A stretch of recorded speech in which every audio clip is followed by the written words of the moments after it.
and welcome to another episode of The Cola Show. On this episode of Cola Spotlight, I have the pleasure of introducing the world-renowned comedian Oluwakaponeski, aka Mama Tobi. Stay tuned. Can't wait.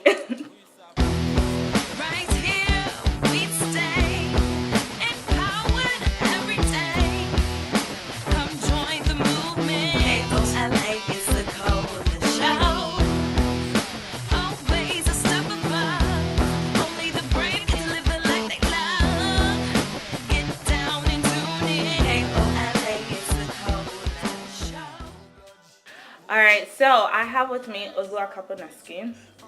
Yes. Sasa, let me tell you something. This is you're my first DMV comedian that I'm interviewing. So, Baba, we say thank you. Busting my head. We say thank you for gracing us with your presence, for inviting us into your lovely home and sharing your couch with me today. Let me tell you, the streets have been talking about Mama Tobi. What did you say? She is creating havoc everywhere. Everywhere she's going, people are scared. You know Mama Tobi now. Mama Tobi does not take nonsense. So anyway, Mama Tobi is like this fire. I know. I was even like every single time I see her stuff, I'm like, she reminds me of the same fear that my own mother instilled in me when I was younger. I feel it when I watch her. So, okay, let's start from the very, very beginning. How did you get into comedy? How did you become a comedian? Man, that's that question, man. So I would say it started from school. You know, back in high school, me and my friends, we used to, you know how high school is now, secondary school, you know, go up in Nigeria and stuff. You know, you have like your clique of friends that you guys just abuse each other, and just insult each other, and you guys don't think like, man, we can take this to the next level, but you guys just do it for fun. And you know, I was like the class clown, and you know, a lot of my friends knew that I was funny, but we were just doing it in school. So when I came back to the States, you know, I still kind of had that natural vibe with me. Like I just, you know, like I'm not a bitter person. I'm always when I'm around people, I'm always like turning up at you, laughing, making jokes, cracking jokes, and people who know me know that it's never personal. It's just something I do to just kind of lift the mood, or you know, like delete like negative vibes and everything like that. You know, so then when I went to Morgan, you know, Morgan right there, and when I was in Morgan, we used to like after classes, like the whole Nigerian community, we all go to the library and just hang out, chill, you know, and. My friends would come, but we sit down there, we just be cracking jokes, just talking about, you know, just things happening around us. And, you know, when I started doing that, a lot of my friends were like, this guy, you're actually funny, you know, and I just like, look at this one, you know, the Nigerian. It's a surprise. Nobody knew he was funny. Surprise is out. I was like, I beg, Jerry. And somebody was like, you know, you can actually take this to the next level. And I was like, nah, forget about that thing. This is just jokes. You know, then, we did a skit. There was a guy then at Morgan that was like saying, oh, he wants to do movies, he wants to do this kind of comedy movie kind of thing. So me and my friend Kami, I know you're not Comedy Boy, shout out to him. We did a skit, and after that skit like this, you know, people started sharing that skit on Facebook and YouTube and let me tell you, your Instagram is lit. The rest is just like history. all the time. I try. From Tobi skits to everybody, like every single time I look at your comment sections, it's always like mad. Everyone's always laughing. People are always saying, so there Tobi, my own mama, my own auntie. Like that's what I love about your comedy, because it's relatable. Whenever you watch it, like yes, it's funny, but you yourself, you people at home when you're watching, you know that you know somebody that's like that. So it's kind of like things like that it's like, okay, so you started doing it in school. What was your very first skit that you remember like recording and putting out for the public? My personal one, or is it like my personal Mama Tobi skit, or just no, like the very first skit that you recorded and say, you know what, I'm gonna put it out. I think the first one was the one I did with Kami. It was just like a talk video, you know, and we did that, and that went viral. And when that went viral, the Fox himself, you know, Fox P reached out to us, and I was like, man, I want to sign you guys. And at that point, I was like, you know, African comedians, I used to be with them, not anymore. But you know, the guy was like, I want to sign you guys, and I was just like, man, sign us for what? And I was like, you know, what did we do that you're signing us? But you know, we came over, we met at a restaurant in Berlin, and he was like, man, what ideas do you guys have? And you know, that's what I tell like, you know, I tell like a lot of young people, because like you can't even imagine how many messages I get on my Instagram. Like how many messages I get on my Instagram, and people are like, man, what inspired you? What can you? How did you start? Da da da da da, and And I just tell people, I want to be a comedian. I look up to you. You're very funny. How can I do that? I tell people like, be prepared. You don't know when the opportunity is gonna come. Be like prepared, I was prepared. That was why Fox P signed me to African comedians, and African comedians gave me like a platform to develop myself and become Mama Tobi and stuff like that. So we sat down. It was like, what ideas do you have? You wanna be a comedian? I was like, yeah, I think I'm pretty funny. He said, what ideas do you I have? like that you're humble. I think I'm pretty. He's hilarious. You trying to be humble. I think I'm pretty funny. Like no. It's yes. Funny. She so we had that conversation, and from there it was like, man, okay, I'm gonna sign you guys. Wow. And from there, like this, we had a Giddy Lounge radio show, the first wow, that's big for you guys that don't know. Giddy Lounge is pretty big. We had like a Giddy Lounge, we had a radio show, we did like a bunch of other radio shows, the True Sport, like online kind of thing. And from there I get on Instagram and people are like, man, start making skits. At first I was like, skits for what, not bad. Yeah. But then after I started doing it, and man, I can't even tell you what happened from there. So is this like your full-time job now? Like, is that what you do? Yeah, well, I do it. I do comedy, and I'm in the Marines and stuff, so I'm like reserve and stuff. So yeah, so ladies, he's in the Marines. So I do that. I do that. I've been in Marines for a while now. I do that, and I'm also doing my comedy stuff, and I'm actually doing my masters right now. So that's so fun, because I would think like being in the Marines and like going through what you have to go through, and then like finding comedy in life, and then being able to provide comedy for other people and giving people like a way to smile. Yeah. That's I would never have thought. Like I've been chilling with him in his house for like the past hour or so, and he's just super chill. Like I never would have thought that like. Yeah, it's a lot going on behind the scenes. Wow, that's amazing. Yeah. Okay, so now when you start, like everybody knows, like when you start doing big things in life and you see, the glory of God's hands upon your work, it's inevitable.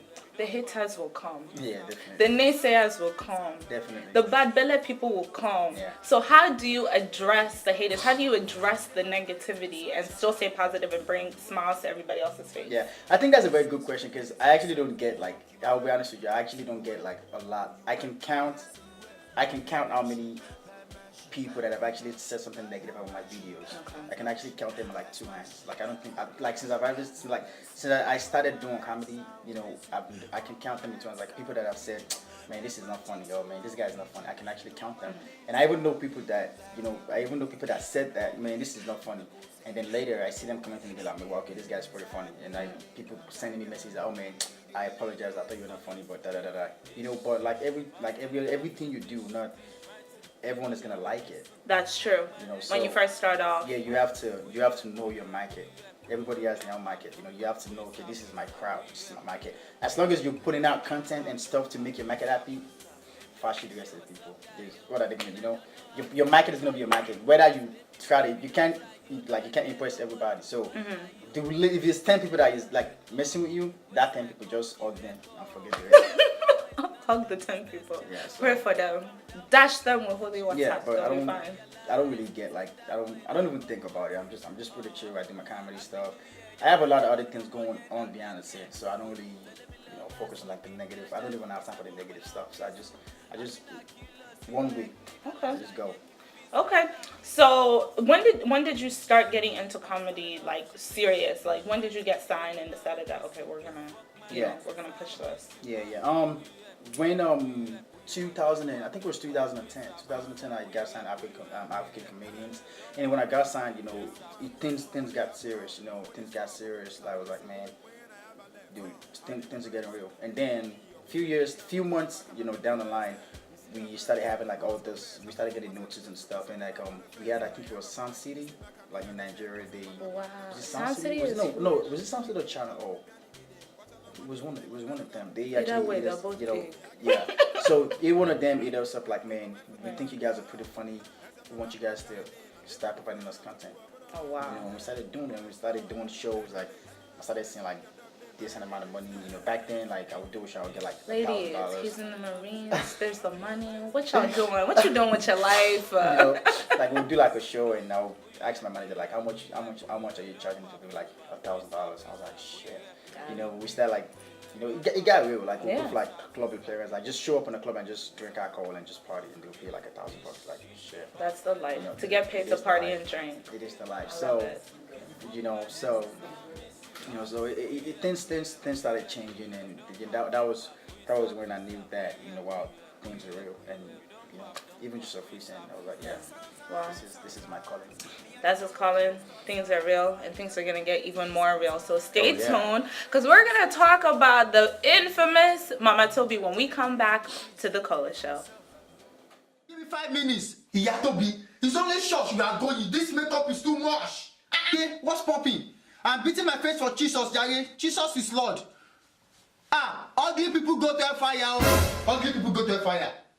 So where am I going? You're asking me. Look inside the mirror. You are going to fire. Daddy alone go to fire. Bombastic elements. Ugly people like you. See that don't let Holy Ghost enter our church and bless us. We'll be suffering in the church, paying tithes. Ashimajiya.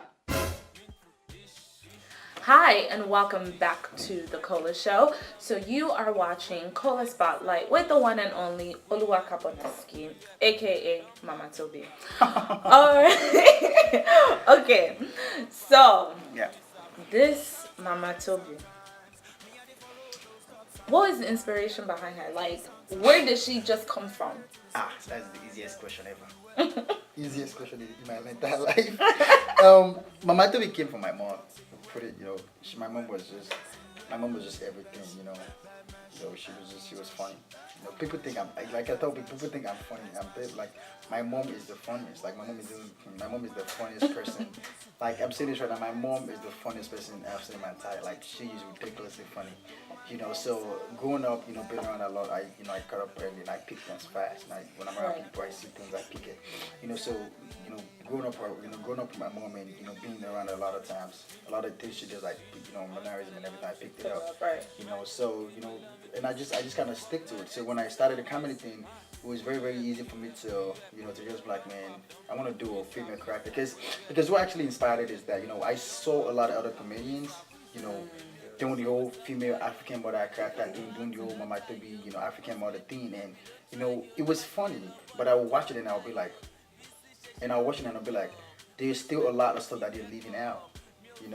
There's still a lot of facial expressions, a lot of mannerisms, a lot of they're just the random stuff they do that these people leave out. So I just like, I need to fix this.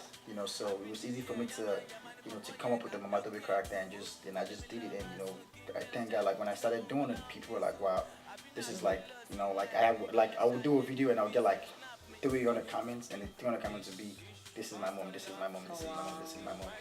So it feels good to know that a lot of people relate to it, but the inspiration, everything is like totally my mom. And for those of you that don't know, my name is Tobi. Really? That now makes sense. Makes sense because people see me, people are like, wait, what is your name? What is your real name? I'm like, what do you mean? Like, yo, what's your real name? Right. I'm like, Tobi, and then they have like this very stupid look at it. It's like, oh yeah, my Tobi. So I'm like, yeah, like. And that makes sense because like when you do it, like when you put on the skits and you act, it just feels really natural. Because some people, they're like, okay, let me try to act like this one Nigerian woman, but it just seems really forced because there's no connection to that person. But it's like, obviously that's your mom. You lived with this woman, you know her mannerisms, and it just comes out so effortlessly. Like easy. Yeah. I don't even have to write a script. Right. Or anything, I just do it. Okay. No, and it comes across that way. So, okay, I want to know, because in all of your scripts, it seems to be like a theme. Yeah. Why is Mama Tobi and Baba Tobi always fighting? Like, what did this man do to this woman? Why is she always vexing? Like, why? It's just like I said, it's all just inspiration coming from my mom, and there's something that they say that your culture, your environment shapes you. Your surroundings shapes you. The things you grow up around shapes you. So growing up as African, I'm sure there are times we've seen our mother and dad go at it like, man, just won't understand, you know. So you know, like I said, it's just natural for me to just for that to be like something happening in African art. If I want to keep it honest, if I want to keep it real, because the thing is that we have to, you know, at the end of the day, like a lot of these comedy things that we do, which is why like I tell a lot of people that content is the future, ideas is the future. If you have ideas and you have content, you can make a lot of big money, and you know you can do it good. You know, a lot of this content and stuff that we put out, it is not just it's comedy. Yes, people laugh, but at the end of the day, it's not just comedy. It's for people to see that, man, this is what happened in an African home. This is what happens like on a normal day, and this is what I don't want to happen. You get what I'm saying? So it's not just comedy. It's not just. It's a lesson. It's also a lesson. Just it's not just to watch and laugh. It's to watch and say, man, this Mama Tobi, I'm about to go. Let's fight. I don't want my own marriage to be like this. You know, so it's more than just let's laugh. Nah. You know, so, but yeah, typical African house, everybody can relate to that. Your mom and your dad throwing bottles at each other, fighting. And the next day, they're going to make up like nothing happened. It's life. And I love it too, because I feel like that's one thing, like, so I'm a big fan of comedy, but I'm a real big fan of like reality-based comedy. And I feel like some of the greats, like Dave Chappelle, like there is none other like Dave Chappelle, because within his comedy, like, you know, you've got like, you know, the crackhead character and like all these other things, but that's real life. That's real life. That's what's happening. You know, that's somebody's life, you know, far away, and he brings it to the comfort of your nice, comfy household where you have everything. But at the end of the day, you're kind of leaving with a lesson. And I love that watching, you know, the Mama Tobi thing, like, you know, all the house chores that they'll make you do from morning to night, all of the unnecessary grammar, just to be, but it's like, it teaches you, it makes you stronger, and I'm sure it's contributed to who you are. Oh yeah, definitely, you know, definitely, as a person. Definitely. Okay, so now, since Mama Tobi is your mom, what are like 3 of Mama Tobi's rules? 3 rules for surviving Mama Tobi's household. Any 3 rules? First thing, leave the door open. Yes, leave the door open. Leave the door open, first thing. Second thing, make sure you wash the plates in the house. Oh my, yes. Because Mama Tobi is going to freak out. Mama Tobi is plated. One spoon in the sink, Mama Tobi is going to freak out. So leave the door open. And let me think about one last thing that Mama Tobi doesn't like. And don't cover up for your dad. Yeah. That's it. If you guys haven't seen like the episode, I was just watching this morning of the episode when when I guess Mama Tobi is like knocking on the door, and Mama Tobi is like, go open the door for Scooby-Doo. Yeah. And you not knowing any better. And I got out. Oh shit. It's my dad. Get up and stuff.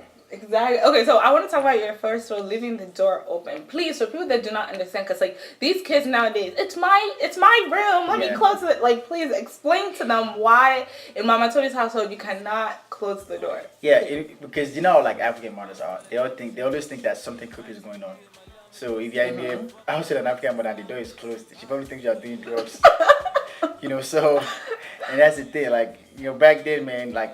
Me and my brother, like, we'll be in the room and just chilling and just talking, but the door will close. And my mom would just open the door. I just look out. Who is smoking Igbo inside his bag? How did the Igbo come from? You know, who is smoking Igbo? You're just like, what? Like, what? Like, what? It was just like just hanging out. How did you know? And they creep like that too. Like, I like the way you creep. Because they like always do that. They say like the fun, and they say the most random shit, like when they creep. Like, did someone die here? Ooh, die? Right. You know what? You know, so it's just going up around them, seeing what they do, and you know, I feel lucky that I have having the mom that I have and learning a lot of the things she does, and because I can't even tell you what like imitating my mom, just acting like my mom has just gotten me, and that's given me, so it's crazy. Has she seen it? Oh yeah. Yeah. Oh, what does she think? She finds it funny. She thinks it's cool. Anything that is making you money, African mothers are tuning in. That's true. That is very, very true. At the beginning, it's like, what's this rubbish? Yeah, but when you start cutting them a check and they start seeing money, they start seeing things going good for you. And it'll be like your number one like advocate, like your number one promoter. Hey, have you seen my song? Have you seen this one? Like it's always them doing that. So I love that. That's beautiful. But yeah, she's all like she's like my number one fan now. She's always like, hey, she's even asking me if I need more costume. I'm like, no, this green one is fine. This is the uniform. That people see that green and that gold. This and people are like, oh, that's Mama Tobi. But I'm sure Mama Tobi had nothing to, like, the real life Mama Tobi had nothing to do with the fake Mama Tobi's gele. That gele was just freestyle. Okay. Like the real life Mama Tobi did not condone that gele. Okay. That gele rapping. Okay. So what is, I guess, the couple, because we talk about, so Mama Tobi, because when I kind of watch her, I'm like, she is the quintessential African, but most specifically like Nigerian mother. Yeah. Like that's typical. Like anything, like any line up 100 Nigerian men, they see Mama Tobi. Each one of them see their mom in Mama Tobi. Yeah. So what is the biggest difference? I guess because you also have another audience, which you also have the American audience that may not necessarily be like Nigerian or African, but they enjoy it. So what is the difference between Mama Tobi and like a typical American mother? It's a lot of difference. It's a lot of difference. But at the end of the day, what you would see is that when you go out to this, because a lot of us come and say, man, African mothers are the American mothers are not the same. But you'll be shocked that when you go to the shows, they also the African. The African American kids, they also relate to your jokes. Oh wow! Because they've seen like element of what you're seeing in their mom. Of course, we've seen like African American mom like smacking their kids. They don't. We've seen them. We see stuff like that. So, like I went to a show. I went to my like the last weekends I was in Canada for a show, and of course Canadians like they were like all kind of white and stuff. And when I got there, I was kind of like, okay, whatever. I have like another white audience I have to take care of. To cater to, right? But when I got on stage and I started doing my thing, doing it the African way, not even just doing it, and they were laughing. They understood what I was saying, and they were like, yeah, they were clapping and stuff, So like I had like 7 of them come up to me like, man, you did a very good job. That was amazing. I was just like, oh, it's nice. And I was just in Indiana last weekend, and the same thing. We had like a more diverse crowd, and people, the laugh in the room was not. You could tell it was just the Africans laughing. Right. We had the African Americans laughing with the white people laughing. So at the end of the day, there's still the line that cuts across all this African American mothers. The mothers are mothers don't take nonsense. That's true. That's very true. Yeah. All right, guys, so stay tuned for more Cola Show. I have a couple more questions for Mama Tobi here. You don't want to miss it. Yatobe, welcome. Who is talking to us? Excuse me. Who is Yadibodon? Who is talking to you? Who is talking? Timbebo Moshi. Your prick is this small. Never forget. What did I do? Daddy, why are you crying on the floor? Oh my God. Don't worry. I told you to die for him. No retreat, no surrender. Hi guys, and welcome back to Cola Spotlight. So I've been chatting it up with Mr. Oluwakaponeski himself, aka Mama Tobi. Yep. Okay, so there's diversity in your comedy, there's diversity in, the people that you meet. Yeah. I just want to know, is there diversity like within your influences? Like, who are some of the more contemporary IG comedians that you like, kind of vibe with and, kind of look up to maybe in a way? Yeah, I like Kevin Hart. Who else? Yeah, a lot of like the American Instagram comedians. I like them. Of course, like the African ones too. Right. So, but yeah, Kevin Hart's like a big. Yeah, I think it's pretty funny. Some people Yeah. it's funny. I think it's pretty funny. I think you're funnier than Kevin Hart. I'm not a Kevin Hart fan. I'm telling you right now, I'm a diehard Dave Chappelle fan. Like that's who I go to. But I like Cat Williams. I don't know what's going on. I don't know what's going on, but I like him. I'm a big, man. Yeah. I used to die for his comedy. He's funny. He's very, very funny. Alright, cool. So since you've been doing this, on IG, you're talking about all the different shows that you've gone on, what other doors has this kind of, because some people it's either some people it's you go on social media because you social media trolls out there because you just want to troll on other people, or you go on social media because you want to laugh, but you have literally made money from social media. Some people spend all day on Instagram and you don't make $1 that's not coming to your pocket. He has literally transformed it. So I'm trying to figure out what other doors has it opened. Yeah, a lot. because you know, like I said, content is the future. Ideas. If you have ideas and you have content, you have what people want. They're gonna pay. They don't have a choice. They're gonna pay for it. You know. So I was just in Lagos like last year, December. I was there for a while. A lot of things happened. I got my techno mobile deal. Wow. Yeah. I got my techno mobile deal where they put in my. We got sponsors. He had deals. Yes, I love it. They had my now the like if you're an African, techno mobile is like the biggest. It's like one of the biggest like phone company out there. Like it's pretty out there all over Africa. Not just Nigeria, like all over Africa. So you know I signed this deal with them whereby you know. They have my videos on over like 45 million like techno phones and put into Africa last year, you know. So that's huge for me because that's like my comedy traveling all across Africa. You know, a lot of different Uganda people. Like now, for like since after I signed that deal, I see like people from like Kenya coming in my videos, Namibia, Zambia. It's more diversity over Africa. And you know, if you guys have not seen Jennifer Diaries. I'm on Jennifer Diaries. Are you really? Season 4, yeah. I love it. Jennifer, come. I told come. I love Jennifer. Oh my God, I'm like. Amazing, yeah. Funke like a big sister to me. Yeah. She's always there for me. So I'm on Jennifer Diaries. Yeah, watch out for Jennifer Diaries. And I have some stuff coming up. I just did a campaign with Sunlight. Sunlight is Sunlight is like on the Unilever. So if you know Unilever Nigeria, man, yeah, the big bucks. And Bank of Industry too. I just did something for also a campaign for Bank of Industry. They are taking solar energy to Edo State, so I did that campaign for them, and I'm also working on some big major things with Bank of Industry. So hopefully that comes true. But there's like a major one coming from there that I can't really put out there. He can't say right now.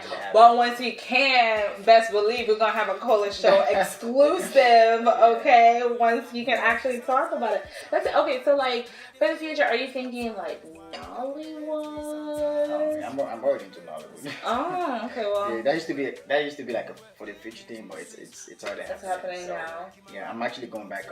I'm going to Lagos in 2 weeks to shoot a movie, like a full-blown movie. Oh wow! I'm gonna be doing Jennifer Diaries again, but I'm also shooting another movie. Oh wow! Some big people that he can't talk about right now, but that's amazing. I can give names out too. So I mean, I didn't know if y'all know, but if y'all didn't know, you heard it here first on the Cola Show. Okay, he's gonna be in some movies. That's pretty amazing. Like, so what is if you could have like your dream job, like your dream position right now with your comedy, where would it be? Like, what is your ideal life? How do you see it? Probably just stand-up comedian. Do skits on stage, be an actor. I like acting. A lot of people think I'm a very good actor. I like acting. So probably be an actor. Based in Lagos, just doing my thing. Just living the basic life. I'm a very simple person. I can tell. Do my job and that's it. But to me, like I said, like we've been chilling for like an hour, and you've just been really chill, really relaxed. And it was also early, you guys kind of came like. Okay, so like later on at night, like you maybe just turn up, like in the evening. The turn up is coming. Yeah. Okay, so I wanted to know. Tell me a little bit about your outfits because you look fly. I'm trying to get fly, so get me hit to the Mama Tobi wear. Yeah. So this is something I put together. Mama Tobi, clothing line and everything. The brand is like getting bigger, and even bigger than me. So some people reached out to me like, yeah, man. We see what you're doing, and we want to make Mama Tobi, a clothing brand. And I couldn't say nothing to that. I was like, okay, come up with the logo, send me a few samples, and let me see what it is. And I saw this, we drew out the logo, and so now we should release it soon. A lot of people have been like, where's my share? I'm trying. But for now, we still have like. No, seriously. Like, what's my own? Yeah. So a lot of people have been like, man, what's going on? So like, just give us time. Because what we try to do with this is that we made samples. We were like, I think we made like just 2-3. We made samples, and I have one. I gave Olamide one, and. Badu is just working out with Mama Tobi. Badu. So I. Of course, Badu will get one before Color gets one. You see life. You see life. So we may just like feel like just very very feel, So right now we're still just trying it out because even this, I just like this is like I got this and I'm wanting to kind of see the quality and everything, and then it should be released in the next few days. Designs are gonna start rolling out and you guys can pre-order and have your shirt. Okay. All right. Well, we'll put the info down on the lower third so that you guys can go ahead and get your own Mama Tobi t-shirts and hats and swag. Okay. So I have a really important question to ask you. Yeah. Question of all ages that people have debated over, people have fought wars over, people have lost children over, people have been slapped senseless over. So if your answer is not correct, okay. First the question. Niger jollof or Ghanaian jollof? Which one's the best? What kind of question is that? I'm serious. People have lost arms. Lagos jollof. Okay, Niger jollof. You have heard it here. The argument has been settled. You cannot say anything else. Niger jollof. Do you know there's Lagos jollof? I didn't know that Lagos had their own. There's Niger jollof, there's Lagos jollof. Lagos jollof is like that one. Is it concoction? Right? It's not like cook inside that. You know, there's that is that big. Yeah. They do like this. That's Lagos jollof. Okay. That one is like. Well, we'll still claim it. It's all under the bracket of Niger jollof. So you Ghanaian people, just stop it. It's embarrassing. It's not good. It's not good. All right. Okay. So, Mr. Thank you. Mama Tobi. Thank you very, very much. This has been an awesome. I've had an awesome time. You are. I did too. Thank you for coming. Thank you so much for being on our show. Really appreciate it. Guys, you can find him on all social media networks. We're going to post them all below on our lower third. But you can go ahead and tell them yourself too where they can find you, your IG, your Twitter. Yeah, my Instagram name is Oluwakaponeski. You can find me on Facebook with the same name, Snapchat, everywhere, Oluwakaponeski. Just type Mama Tobi, I'm going to come up. So just follow me, watch my stuff. If you like it, stay liking. If you don't like it, God bless you. Alright, thank you very, very much. Thank you guys for watching. And as always, remember, only the brave get to live the life they love. Thank you. I'm impressed. This is the key. You see a breast. I must confess, how the form my son in